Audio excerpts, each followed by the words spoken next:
अरे आप संविधान संविधान क्या है? संविधान गीता है, भगवत गीता है, संविधान है, रामायण है संविधान। 500 से ज्यादा बार संविधान को बदला गया है देश के अंदर, वो रीवी कांग्रेस में बदला है। संविधान क्या किसी देवता ने लिखी है? ब्रह्मा आया था लिखने, या महादेव आए थे, या विष्णु आया था संविधान लिखने? लिखी तो किसी इंसान नहीं है ना। जश्न में प्रियंका वाड्रा के केरला से जीतने के जश्न में इन्होंने गाय को गोली मारी है, तो हमारे सनातनी ऐस खून नहीं खोलेगा। आप क्या चाहते हैं? मैं अपने मुसलमान भाई बहनों से पूछना चाहता हूं, आप क्या चाहते हैं? आप सनातनियों को मारेंगे, आप सनातनियों की मां बहनों की इज्जत लूटेंगे, आप उनके मकान सब कुछ खा जाएंगे, फिर आप चाहते हैं सनातनी कुछ ना करे, चुपचाप आपकी मार खाता रहे। तो ओवैसी जी तो ये भी कहते हैं 15 मिनट के लिए पुलिस हटा दो, हटा दे क्या?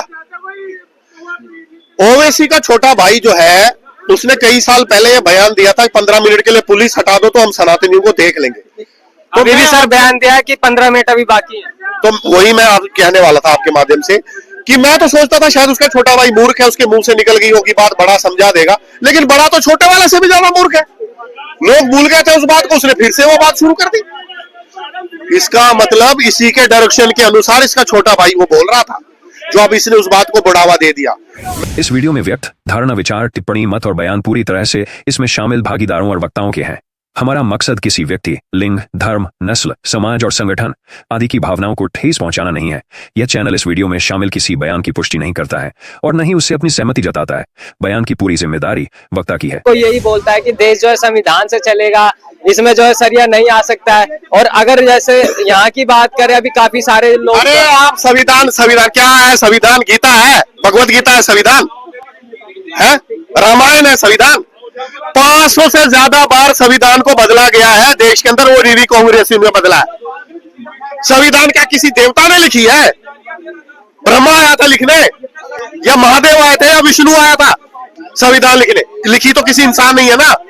तो कोई इंसान परफेक्ट नहीं हो सकता, मैं ये नहीं कह रहा हूं। हम अम्बेडकर जी के साथ हैं, लेकिन उन्हीं अम्बेडकर जी का जो आज ये जय भीम और जय नीम का नारा लगाते हैं ना, उन जय भीम और जय नीम के नारा लगाने वालों से मैं ये पूछना चाहता हूं, अम्बेडकर जी का क्या हाल किया था इसी कांग्रेस ने?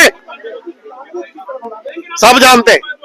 तो आज आप जय भीम का नारा लगा रहा, मैं भी कहता हूं जय भीम, कोई बात नहीं, जय भीम मैं भी बोलता हूं, मैं भी अम्बेडकर जी का सम्मान करता हूं, लेकिन संविधान कोई रामायण और गीता से ऊपर नहीं है कि किसी भगवान गणेश ने लिखी और वेद व्यास ने लिखी हो जो हम सर पे लेके घूमते रहे उसको। संविधान के अंदर संशोधन 500 से ज्यादा बार हो चुके हैं पत्रकार महोदय, और आगे भी हो सकते हैं। संविधान इंसानों के लिए है, भारत के नागरिक के लिए, ना कि हम संविधान के लिए। सर्वोच्च न्यायालय हमारे लिए है, ना कि हम सर्वोच्च न्यायालय के लिए। पहले नागरिक होते हैं, बाकी बात में सब कुछ होता है, ठीक है ना। आप तो देश की जनता को दबा दो, सनातनियों को दबा दो, उसको बोलो कोई बात नहीं, इनको वक्फ बोर्ड दे दो, तुम्हें क्या, तुम्हें कुछ नहीं देंगे। हाँ जी, अच्छा रिजर्वेशन, हाँ मुसलमानों को दे दो, सनातनियों को कुछ नहीं देंगे। कब तक चलेगा ऐसा? कब तक चलेगा? जो 30% 35% हो चुके हैं देश में, कॉन्स्टिट्यूशन में लिखा है जो 5% और उससे नीचे है ना, वो माइनॉरिटी होते हैं। जो 30% 35% हो चुके हैं देश के अंदर, वो माइनॉरिटी कैसे हो सकते हैं? जम्मू कश्मीर में तो हिंदू माइनॉरिटी थे ना, लेकिन उनको वहां माइनॉरिटी माना ही नहीं जाता। सर उनको तो अगर बोला जाए भी 370 हटने से पहले जो वहाँ पे पंडित जो लोग रहते थे, पंडित नहीं, उसमें राजपूत भी है, उसमें जाट भी है, जो भागे थे उसमें राजपूत भी है, जाट भी है, गुज्जर भी है, सब समाज के लोग हैं। सिर्फ पंडित नहीं, आपकी गलतफहमी है कि सिर्फ कश्मीरी पंडित, इसलिए बोला जाता है कि पंडित ज्यादा थे जो वैली के अंदर थे, लेकिन सिर्फ वैली से ही थोड़ी भागे हैं, माउंटेन्स में भागे हैं, और भी इलाकों से भागे हैं। तो उसमें आपके डोगरा समाज के भी लोग हैं, राजपूत भी हैं, सब कुछ सारे समाज के हिंदू हैं जो भागे हैं वहां से, कश्मीर से और इलाकों से। जम्मू के बहुत सारे इलाके हैं जहां पे फिर से टेररिज्म हो रहा। अब नेशनल कॉन्फ्रेंस की सरकार आ चुकी है, जो इन कांग्रेस के ही भाई हैं, जो चोर चोर मसेरे भाई, अब वो फिर से वही कर रहे हैं, आतंकवाद फैला रहे हैं वहां। जो डोडा भद्रवाह का इलाका जम्मू में आता है, वो वहां पे फिर आतंकवाद शुरू हो चुका है, वो यही फारूक अब्दुल्ला और इसकी पार्टी कर रही है। ये सब एक ही चोर चोर मुसेरे भाई, ये महबूबा मुफ्ती हो गई, ये फारूक अब्दुल्ला हो गया, ये राहुल विंची हो गया, ये केजरीवाल हो गया, सब एक ही थाली के चट्टे बट्टे हैं ये। सर लेकिन अगर जैसे बात करें अभी अगर संभल के ले लो, मस्जिदों के ऊपर जो है इतनी सारी बातें बोली जा रही है कि वहां पे जो है मंदिर था उसको जो है अब मस्जिद जो है वो हटाने नहीं देंगे। उसके लिए अब काफी सारे मुस्लिम जो है इसके विरोध में आ गए, तो इस चीज को लेकर के आप क्या कहेंगे? देखिए, माननीय सर्वोच्च न्यायालय का बयान है कि जिस मस्जिद के नीचे या किसी भी स्ट्रक्चर के नीचे, किसी बिल्डिंग कुछ भी हो, उसके नीचे अगर मंदिर का गुंबद मिलता है या उसमें तस्वीरें मिलती हैं तो वो मंदिर ही है। ये मैं नहीं कह रहा हूं, सर्वोच्च न्यायालय का बयान है ये। तो फिर ये कहते हैं कि हम सर्वोच्च न्यायालय का सम्मान करते हैं, तो ये कैसा सम्मान है सर्वोच्च न्यायालय का? आप सर्वोच्च न्यायालय की बात नहीं मान रहे। जब सर्वोच्च न्यायालय कह रहा है कि अगर कहीं पर गुंबद मिलता है तो वो मंदिर ही है, तो फिर आप क्यों नहीं मान रहे उसको? तो ये ऐसा नहीं चलेगा कि जो आपको पसंद हो अपनी मर्जी से, अपनी सहूलियत के अनुसार वो आप मानेंगे और जो आपके चीज को खिलाफ जाएगी उसको आप नहीं मानेंगे। ये ऐसा नहीं चलेगा। लेकिन ओबीसी जी तो ये कहते हैं कि प्लेसेस ऑफ वर्शिप एक्ट का जो है उल्लंघन किया जा रहा है, ये चीज गलत है। तो ओवैसी जी तो ये भी कहते हैं 15 मिनट के लिए पुलिस हटा दो, हटा दे क्या? ओवैसी का छोटा भाई जो है उसने कई साल पहले ये बयान दिया था 15 मिनट के लिए पुलिस हटा दो तो हम सनातनियों को देख लेंगे। तो अभी भी सर बयान दिया है कि 15 मिनट अभी बाकी है। तो वही मैं आप कहने वाला था आपके माध्यम से कि मैं तो सोचता था शायद उसका छोटा भाई मूर्ख है, उसके मुंह से निकल गई होगी बात, बड़ा समझा देगा, लेकिन बड़ा तो छोटे वाले से भी ज्यादा मूर्ख है। लोग भूल गए थे उस बात को, उसने फिर से वो बात शुरू कर दी। इसका मतलब इसी के डायरेक्शन के अनुसार इसका छोटा भाई वो बोल रहा था, जो अब इसने उस बात को बढ़ावा दे दिया। मैं आपको बता रहा हूं ओवैसी कांग्रेस का ही आदमी है, मैं आपको बार बार कह रहा हूं। ये वही बयान देता है जो कांग्रेस कहना चाहती है। कुछ बातें कांग्रेस जो नहीं कहना चाहती है इससे बुलवा लेती है ओवैसी से।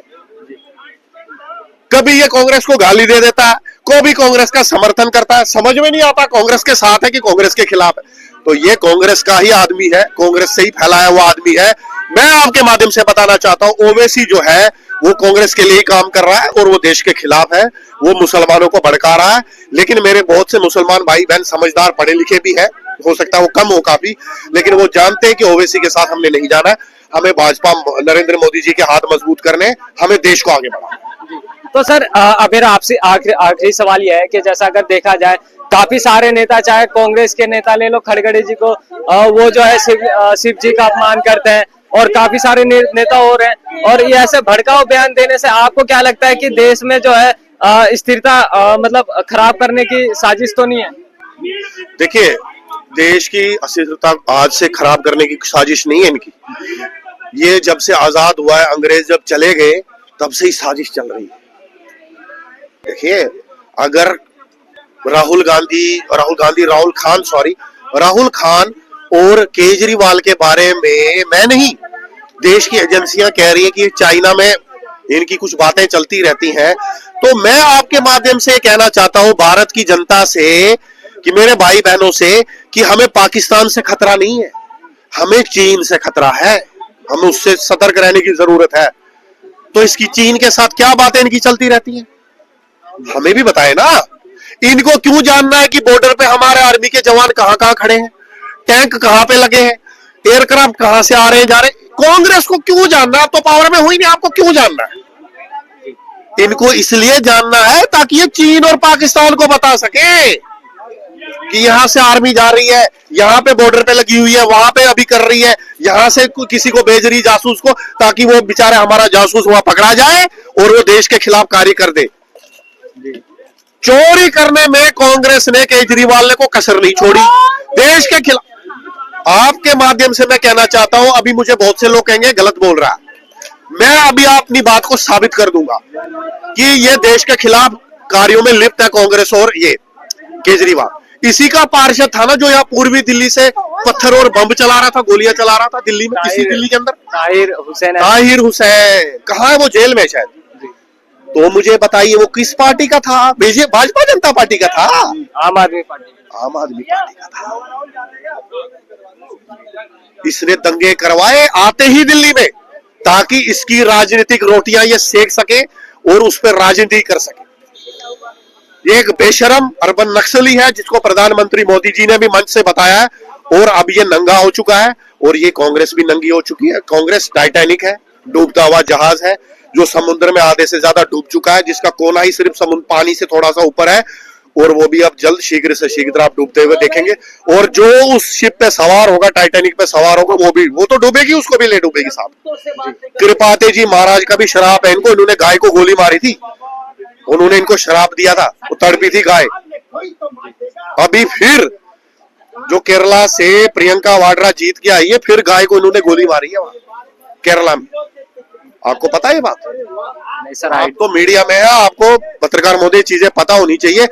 जश्न में, प्रियंका वाड्रा के केरला से जीतने के जश्न में इन्होंने गाय को गोली मारी है। तो हमारे सनातनी ऐस खून नहीं खोलेगा। आप क्या चाहते हैं? मैं अपने मुसलमान भाई बहनों से पूछना चाहता हूं, आप क्या चाहते हैं? आप सनातनियों को मारेंगे, आप सनातनियों की मां बहनों की इज्जत लूटेंगे, आप उनके मकान सब कुछ खा जाएंगे, फिर आप चाहते हैं सनातनी कुछ ना करे, चुपचाप आपकी मार खाता रहे? देखिए, मैं अभी भी कहता हूं कि आप लोग प्यार से रहिए, आप लोग आराम से रहिए, खुद भी आराम से रहिए, हमें भी आराम से रहने दीजिए, वरना कहीं ऐसा ना हो कि कोई ऐसा वक्त आ जाए कि अभी तो सनातनी भाग रहे, आपको भागने, देश से भागने की नौबत आ जाए। ऐसा वक्त नहीं आना चाहिए। सर मेरा बस आखिरी सवाल आपसे एक और है। अभी जो है देवकी नंदन जी की बात करें सनातन बोर्ड को लेकर के, और दूसरी अगर मैं बात करूं, बागेश्वर जी ने 9 दिन की यात्रा करी थी सनातन को जोड़ने के लिए, तो आपको क्या लगता है उस चीज से सनातन जुड़ रहा है और सनातन बोर्ड बनेगा? देखिए, सनातन बोर्ड अब बनने की कगार पे है ही, उसकी कार्य शुरू हो चुका है और शीघ्र वो बनेगा, बस उसकी जो मोहर लगनी बाकी है। और सनातन बोर्ड जब वक्फ बोर्ड बन सकता है तो सनातन बोर्ड भी बनेगा, और क्यों नहीं बनना चाहिए, बिल्कुल बनेगा। जी चलिए, ठीक है सर, थैंक यू सर, जुड़ने के लिए आपका बहुत बहुत शुक्रिया, हमारे चैनल पर शुक्रिया। अगर आपको ये वीडियो अच्छी लग रही है और लाइक एंड शेयर कमेंट जरूर करिएगा। Thank you guys, thank you very much.